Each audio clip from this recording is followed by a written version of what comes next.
What's up, y'all? What's up? What's up? It is MB the Life Coach, your absolute favorite mental health and success coach, and we here with yet again another Black Business Highlight. So, I'm going to tag our guest of the day in. Today we have someone a little bit different from, kind of our typical ordeal, but this is going to be, well, I just invited them, so we finna get started. What's up? How are you? I'm good. I'm good. How you doing, sweetheart? I'm well. So I'm going to go ahead and send a few invites and stuff out. But while I'm doing that, I do want to give you the floor so you can introduce yourself and let the people know a little bit about who you are and what you do. Okay, my name is A.B.E. Spitter from Philly. I do music. I write, rap. I don't sing, but I write songs. I write poetry, and I also do photography, graphic designs, and promotions. Okay. And so, just about like the music aspect, writing and rapping, what got you into it? Was it something you were inspired by? Like how did that start and turn into a career that you started to pursue? Well, actually, when I was about 7 or 8, uh, I had older cousins who did music. They had Hmm. studio at the house. They rap. They did it like they went hard in they city. So that was like something that was interesting to me, and I just picked up on it at a young age. I picked up on it, and I ain't just start doing it. I was good at it, so I continued to do it over the years. Okay. And so, just even piggybacking off of that, did you start rapping or did you start writing first, or was it like did you start with poetry? Like, what was that journey like up until now? That's a good question because I actually started writing first, and the first thing I actually wrote was poetry. Okay. Before I wrote rap, I wrote some poetry. I was in like the third grade, and that was my first time writing. I did it like for a presentation at school. It was like a project or something like that, and I wrote this piece, and everybody liked it. My teacher liked it, the class liked it, and I just went from there. I never stopped. That's dope. Okay, so boom, fast forward to now, right? So you started writing poetry. Mhm. What was the turning point in, from writing poetry and writing songs to like, all right, we just gonna go ahead and do a full-fledged like music career. Like, let's talk about what that point was for you. What was that experience? Oh, all right, well, I'm gonna say probably when I was like 10 or 11. Me and a couple of my other little cousins, we all just used to freestyle, like just get different beats and just rap to them. And then like, I'm gonna say like at the 13, 14, I just started going like full fledged with the music thing. And my cousins, they kind of like just stopped doing it really, but I just kept going.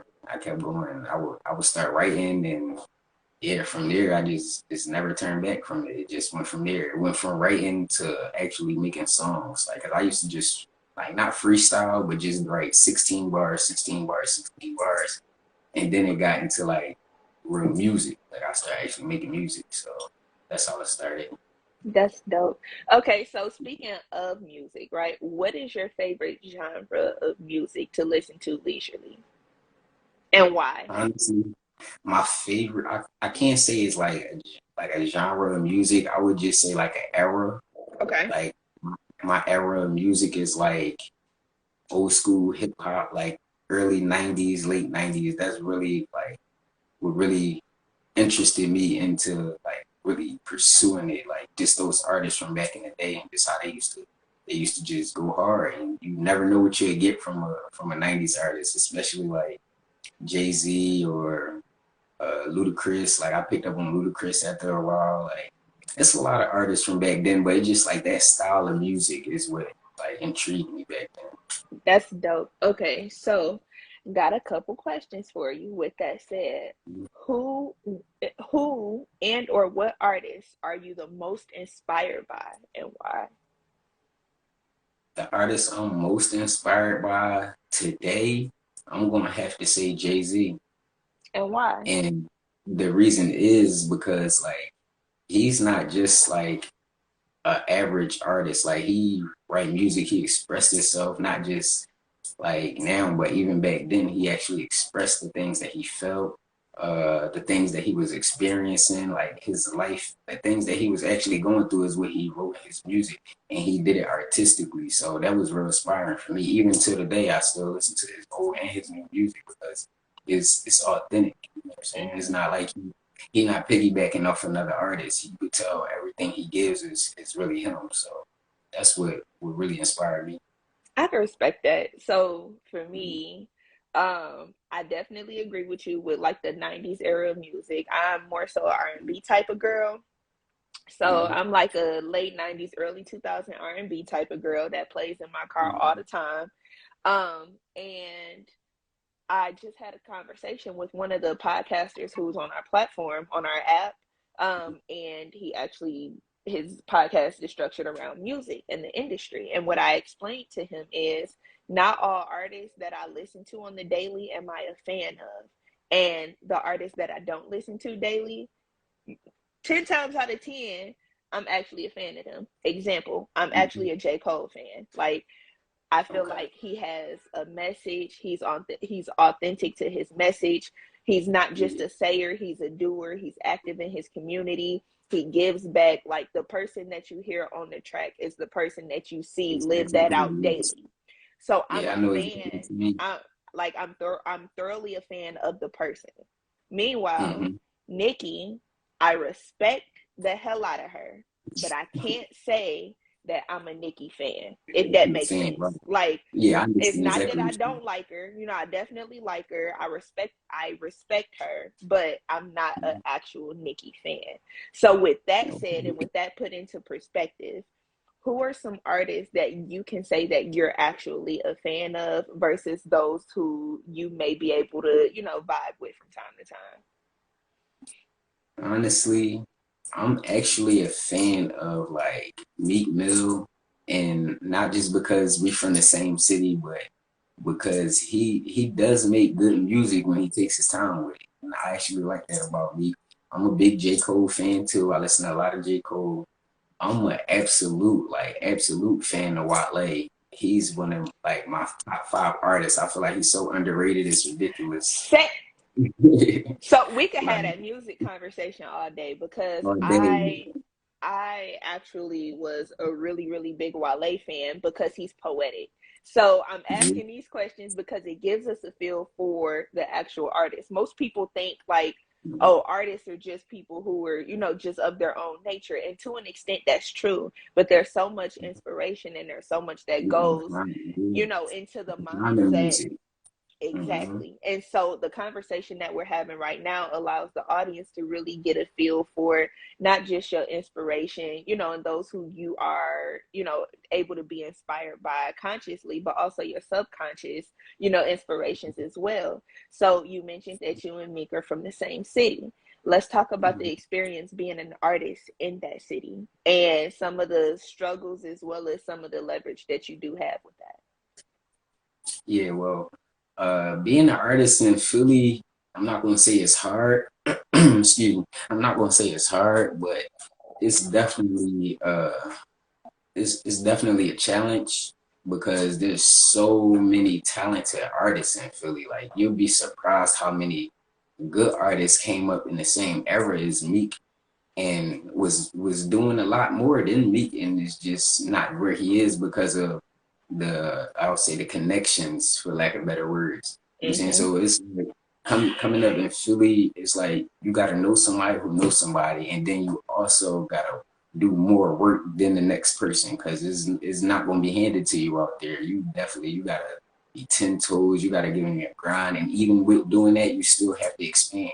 Because if you stay a local artist in Philly, you will forever be a local artist in Philly. That's real. Like it's artists from Philly that's been doing it longer than me that hasn't gotten the recognition because they won't expand. They won't leave the city. They won't network, for lack of a better word. So Mm-hmm. it's like it's challenging, but it's real good to get started out there because there's so many opportunities. Like me and a friend of mine, we used to do this open mic show every week. Every Wednesday, we would go to this club, do an open mic performance every single week, and it went from a crowd of 10 to a crowd of 15, crowd of 20, and by the end of the summer, it was looking like a concert in there. So it's a good place to get started and actually perfect your craft. But if you want to really like expand, you gotta branch out. You can't stay there too long.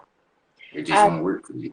I 1,000% agree with you. And you said something that was very important. You said there's some people who have done it longer, but just to summarize what you said, the lack of consistency and the lack of networking, as well Mhm. as being tied to an area and being tied to their city, are things that hindered them. It helped them locally, but it hindered them at a expansion level. So let's Yeah. talk about what the networking opportunities look like, especially in your city. Are artists more likely to want to work with people from their city, or is it one of those things where people are kind of standoffish until you pop in?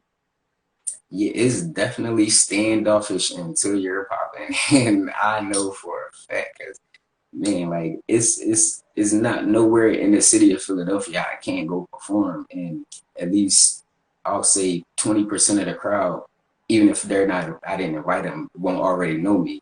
Mm-hmm. And so it's like it's cool to get your buzz and actually go out and do the events. But if you're trying to like go to another level with your career, you have to branch off, or you'll be stagnant, Mm-hmm. honestly. So one of the things that I'll add, just from a personal level, Mm. the way that we've been able to expand that app, and it's nowhere near where it's getting Yeah, ready to go this year. yeah, I know you're interviewing me, but I actually got some questions for you too. But Oh, I'm holding off okay, on this because I'm okay. interested. I see like your whole app and everything, so I'm interested. I want to ask you some questions too, but I'll let you finish it Yeah, first.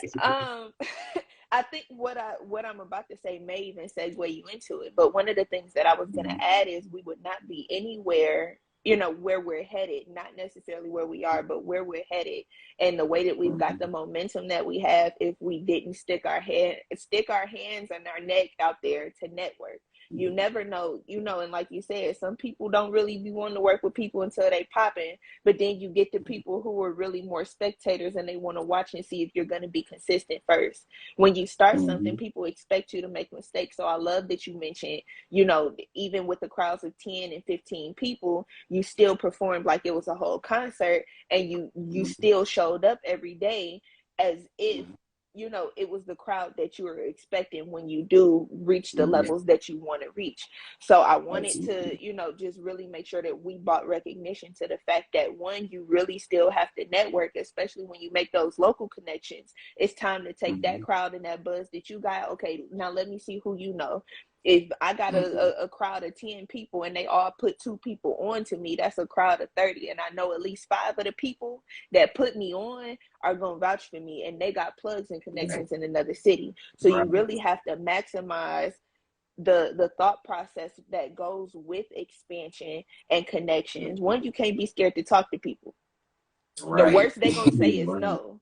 And if they say Yeah. no, I think we have to recognize that no never changes the situation that you're currently in, and you're one Right. step closer to success because you know where your no is. Mhm. People are so scared to be told no. If I put 100 questions out there, or I stick my hand out there to 100 people and 99 tell me no, I would have never got to the one person that told me yes if I didn't reach out to the 99. Yeah. Yeah. It's So really it's no, go ahead. no, I Go ahead. just wanted to make that point, and I was giving you the floor back to talk. Oh, but yeah, exactly what you said. Like you can't just let one no or one failure or one loss, or as I like to call them, lessons learned, just Hmm. knock you off your track. Like you gotta keep pushing, you gotta keep going. Like it's about taking that next step every single Absolutely. time, regardless. Absolutely. So I got one more question for you, and then I'm gonna let you go ahead and and ask whatever you want to know. Where do you see Okay. yourself in the next 3 to 5 years as an artist? The next 3 to 5 years as an artist, honestly, I'm still learning so much. Like I've been writing music for over 20 years, and I've learned a lot over the years when it comes to the creative process. and working with new people that in the next 5 years, I could see myself surrounded by people who is on the same page as me, but still looking to reach another level, still looking forward to learning more. Like I don't see myself hitting a certain goal at a certain time. I see myself continuously learning, continuously growing, continuously building. And I mean, it's only up from where we are now. So it's not like I see myself going backwards. I see myself growing still more. I see myself meeting new people, even better people with more connections and more experience than me also. So I can't say a certain spot, but I definitely say on a higher level. I could take that answer. That's a very, very positive answer. And it lets us know that you're not capping yourself to Yeah, one, no, like, if I'm not here, that's it. It's like, no, I'm no, growing in the next 5 years. yeah, yeah, still, I like that. yeah. I like that. All right, I'm gonna go ahead and let you do your thing. We normally do the interviewing. I'm gonna let you go ahead and ask you questions. Okay, okay, and I got it written down so you know it's Look, real. I'm here for it. I love it. All right, my first question is, how did you get started with Black American marketing? Like, I Wow. want to know how did you get it started? Okay, so believe it or not, the idea, it started as an idea, but the idea was for it to be a mental health assistant app for HBCU college students. And Okay. then, as I, thought about the idea, a little bit more, I actually, like, I'm a firm believer in God. So I prayed for guidance as it came to it. And I was like, look, you gave me this idea. I don't want to mishandle it. I need your direction Mhm. in developing it. And so, when I spoke with one of the mentors that I talked to when I had the idea, they said, why would you settle for being the best store in the mall when you can be the best mall that all the best stores want to be in?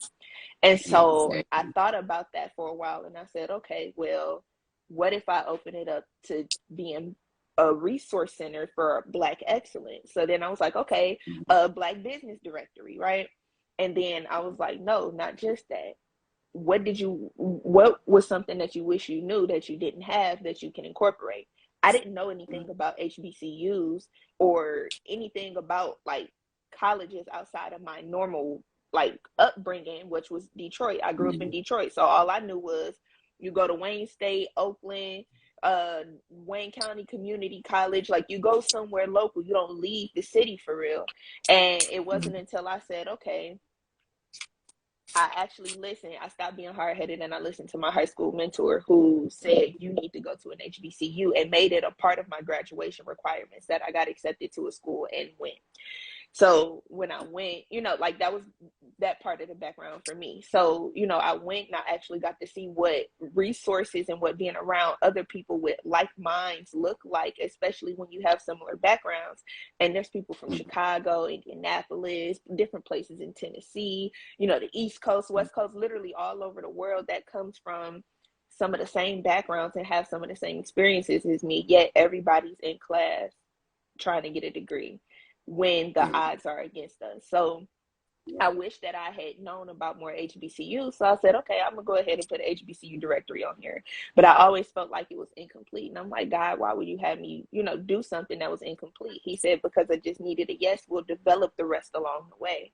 And so, fast forward from there, I started the app that was really just a faith movement. And it's been developing from there. And now we have the relaunch of the website launching. We have subscription boxes rolling out where we partner with 18 of the businesses who are on our app, and we'll be able to present them in some subscription boxes. And they're really, really dope because a lot of their products complement each other and they're Mm-hmm. unique and something that, looking at it from an individualized basis, I get to now not only take from our mutual audience, but our specific audience and our unique audience and broadcast them to the world in a more maximized way that allows their greatness to be seen. And we're literally just a supporting factor. It doesn't have to be about Mm-hmm. us.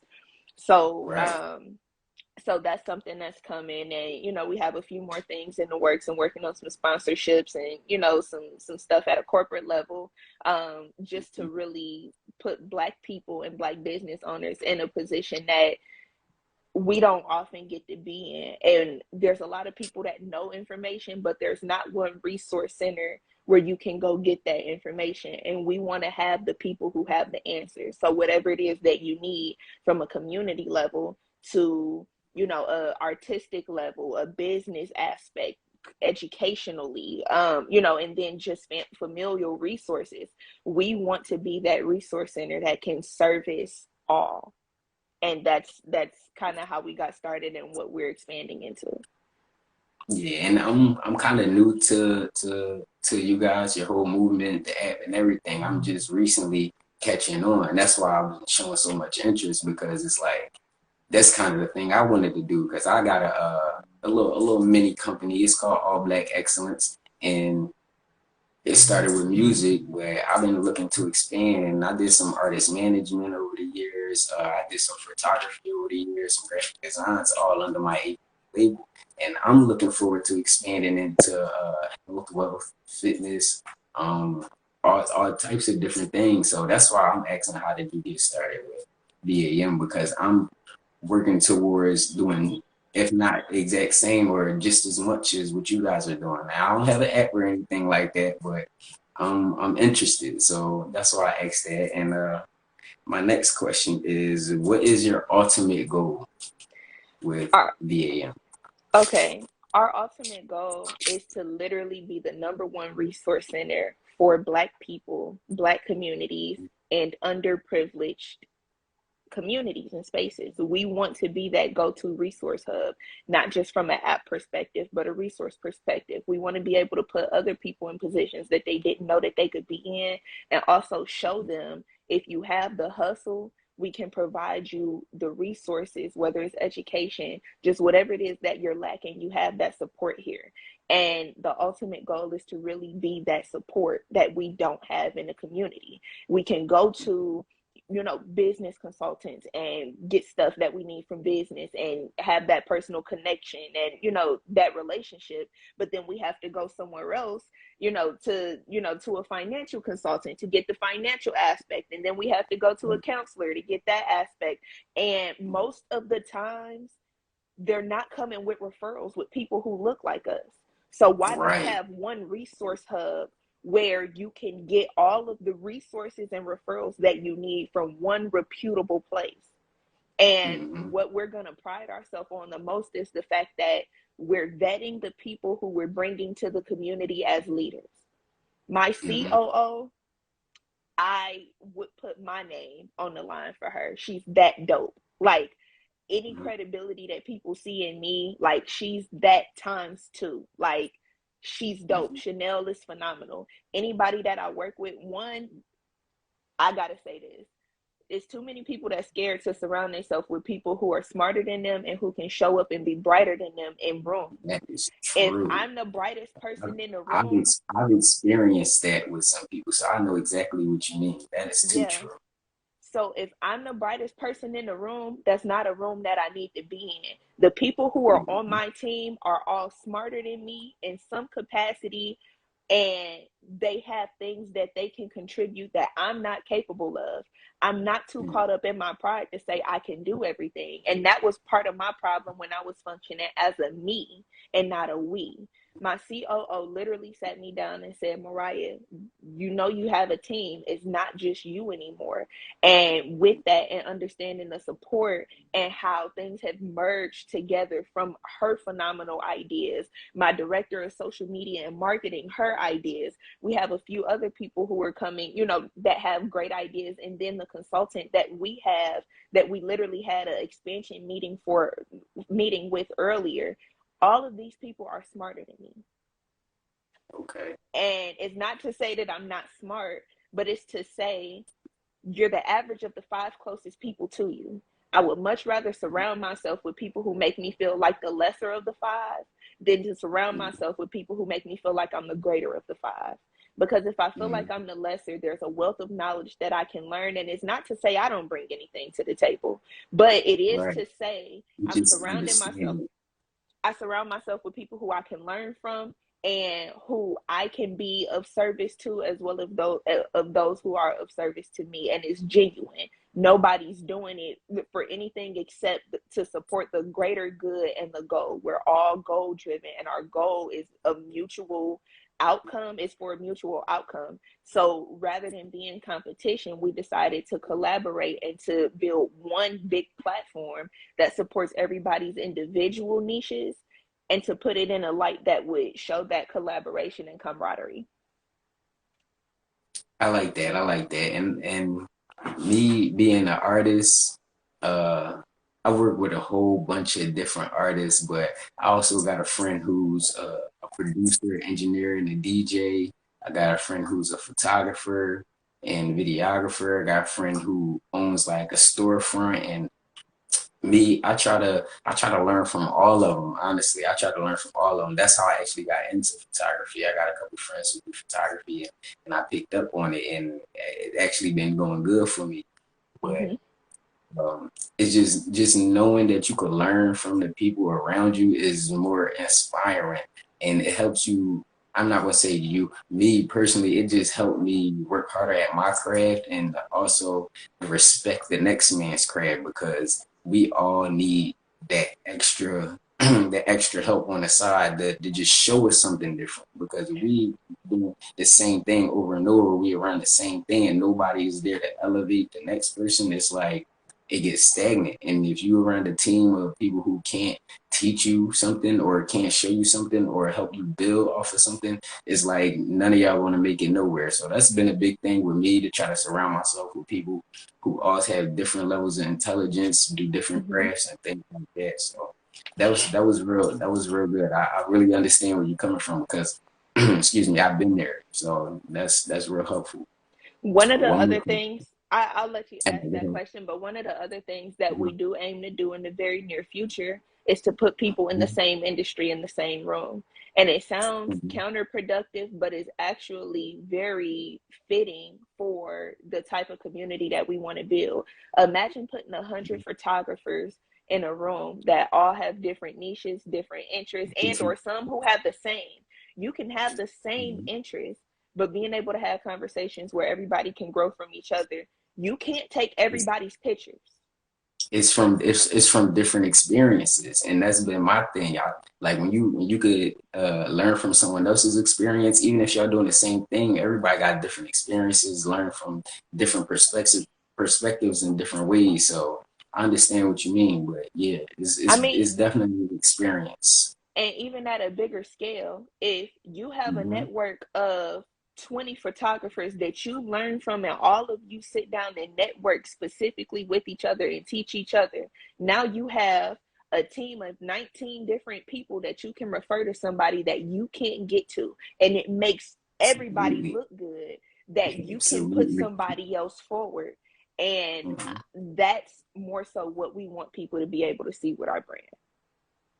Yeah, and just off of that, that's kind of what I done when I stepped back from music for a while and did artist management.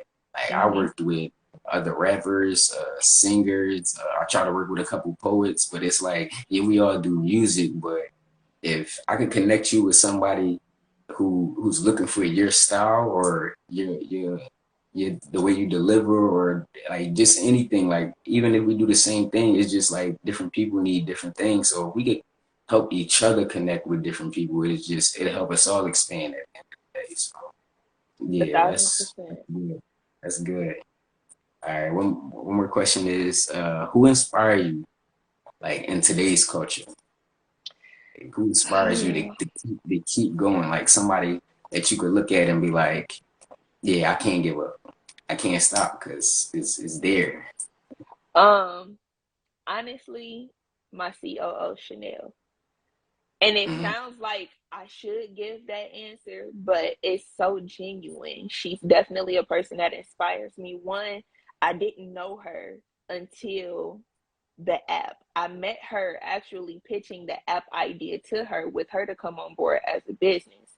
And she loved the idea about it. And, we just had conversations and kind of grew from there. And here we are approaching, where we're into the second year of being an app. And I just met her in person for the first time this weekend when we did an event together, that she was like, hey, You need to be here. We need to represent the app here. Like, and I said, okay. And she's been the person the whole time. Like, when your friends tell you what you need to hear versus the person that's actually going to show up and be a doer. The person that Mm-hmm. says, do you need anything, versus the person that says, how can I assist you, what can I do for you, are two different people. You can tell the Right. person that asks if you need something what you need and they'll never show up, but the person that Yeah. says, what can I do for you, how can I help you, how can you know, where do I You fit, see, what do I need you to get jump in and personal. do. Exactly. And it shows a different level of dedication, in a sense, regardless to the reason. I took that really personal because I'm most times the person that shows up for other people, and to have Mm-hmm. somebody to say, hey, you don't gotta show up for me, but as nobody else except yourself. I just want you to be you. I love the way that you think. I'm invested in the person that you are, and not anything about you. Like, everything about you is what makes you you, but I'm more invested in the person. And Mm-hmm. like, she checks on my well-being. It's not just business. She actually Right. forces me off of my computer sometimes, like, but Yeah. it's just a different level of love that I've experienced with her. And also, we're both mommies, so to be able to watch her mommy and to see her grind and to see her hustle and how much we complement each other, but also being able to see like where strengths and weaknesses also play into each other for the greater good of us as a team, is really beautiful to see. And I'm just grateful for her in general. Yeah, that's good. That's love. That's love. And as a parent, as a parent trying to do you, like not any, I'm not even gonna say nothing specific, but as a parent trying to do you, to have somebody that inspires you to keep going in all aspects, that's much needed. Trust, I know I have two. Yeah. Oh, I So, got a baby yeah, too. me And too. Chanel don't let me, like, even when she's like, yeah, I know, but we gotta do it. Like, we gotta get it done. Come on. Like, it's Mhm. the No accountability, but just excuses. that love that I appreciate. And it's a Mhm. plethora of more of people who I'm inspired by, for different reasons. But she's a person that's like, she sticks out for more than a few for me. Okay. That's good to know. I'm gonna make sure I follow her too. Definitely CEO_Chanel.G. Um, Okay. Oh, so that's her in the yeah, comments. that's I her should right have. there. I didn't know that was her. I see your comment, but I didn't know that was her. How you doing, Chanel? I'm definitely gonna Yeah, follow you back too. All right. Last thing definitely. is the question. I just want to know: can you give some words of advice for new entrepreneurs, like people that's like they haven't done anything yet, they just trying to take that first step forward? You must have watched some of our interviews, because you know that that's how we end every interview, with asking our person. I've done interviews. Like I've interviewed a couple artists already, so I came prepared with my notes too. I appreciate that, but we always end every interview with, allowing our guest of the day to get a benediction. So I'm gonna give my words, and then I'm gonna go Oh, ahead and let you shit. have the floor too. Okay. But so, a piece of advice that I would give any entrepreneur, whether they just starting out or looking to expand, is believe in the vision more than what you see today. It's very easy to have a vision or to go deep into your imagination and see yourself so far, and to psych yourself out by saying, well, look at where I'm at today. I'm nowhere near there. And that's not true. Let your vision carry you to a place where you'll be able to see it every day with your natural sight. And I Okay. think I think that that's a hard part for a lot of people, especially when we grow up in spaces where our families tell us to play it safe, or, don't start that business. You could do something else with that money. And it's like, no, take the risk, bet on yourself. I don't care how far fetched it seems. I don't care how crazy of an idea it is. Take the leap of faith. If you can envision it and the vision is so strong that it's almost tangible for you, you need to do it. It's going to come with some obstacles, but you can't win if you don't know what it's like to lose. You can't fire unless you've been fired. You can't make somebody cry unless someone else makes you cry. And I'm a firm believer on that, because it takes a real leader that's been somewhere to take people somewhere. And it doesn't mean that you have to have it all together, but it does mean that you have to have some experiences that teaches you the compassion enough to deal with people at all stages. Mm, And okay. there's a lot of people who want to be the boss but don't want to go through the process of becoming a boss. You don't win the whole time, you lose enough to appreciate that big win that comes later on. You cry enough to appreciate the smile at the end of the hard work. You stay up enough long nights to get the mission accomplished for you to enjoy that peaceful night of sleep when a goal is accomplished. So Absolutely. really let the vision carry you until or into the day that your vision becomes your natural day-to-day sight. I like that. I like that. Thank you. No, no, Thank you. thank you for Thank you for that. asking that. I Um, appreciate that. so I know this ain't what the audience is used to. They normally used to, the flip role, but I definitely appreciate you engaging and asking those questions because it's necessary. So just kicking it back to you. It's been a pleasure to interview you, but before we leave, we need you to give the people one piece of advice that you want to leave them with, any last remarks that you want to make, and then let them know where they can find you and what we can expect from you in the near future. Okay, so my piece of advice for the audience would be believe in yourself regardless. Like, and when I say regardless, that means of anything because we all go through different stuff. We got people that doubt us. We got people that don't believe in us. We got times where we can actually stop believing in ourselves because of little losses, or what I actually call them is lessons. We don't lose, we learn lessons. So Mm-hmm. just regardless of what you go through, what obstacles, anything you face on a day to day, just continue to believe in yourself. Like regardless.